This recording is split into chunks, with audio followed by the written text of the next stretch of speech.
Now, a cuckold, right? We all know that word. It comes from the cuckoo bird who would kick eggs out of the nest and make some other bird raise your birds. And it got into relationships, and it was a woman who cheats on someone. If the man allows it, he's cuckolded, right? So a cuck is someone who's a wimpy male. And it started out with Cuckservative. It started out pretty interesting. It was, let's make fun of the GOP for being open borders. And it was a nice attack on George W. Bush, on Rubio, on Jeb Bush, the Bushes in general. And I thought, I love this now. But then, like ISIS and Sharia, the standards start getting higher and higher, and next thing you know, you're a cuckservative if you're a race mixer, like Nick Searcy was getting in trouble for adopting a black kid. Or you're a cuckservative if you're Ezra Levant and you're Jewish and you don't hate Israel. That's when I had to go, whoa, whoa, guys. It's sort of like the black stuff that gets on Spider-Man and then he turns into Venom. You got to be careful with it.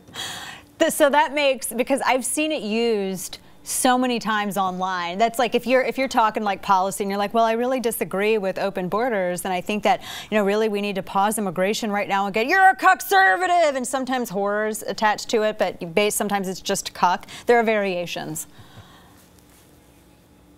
Yeah, well, a cuckservative is open borders, and that is a big problem with conservatives. They're very weak on being neocons. They're very weak on immigration, so they did deserve some ribbing there. But you really got to be careful how you touch it. And the way I've been touching it recently is with what I like to call cuckmercials, where we have a war on boys going on in this country, and it's extended up through TV with the war on dads, with Homer Simpson and Family Guy and Al Bundy all being idiots. And now we have these cuckmercials where they have these women sort of going like this and then pointing to some idiot husband, and he's sitting there with a neck brace and a broken arm going, oh, I'm a loser.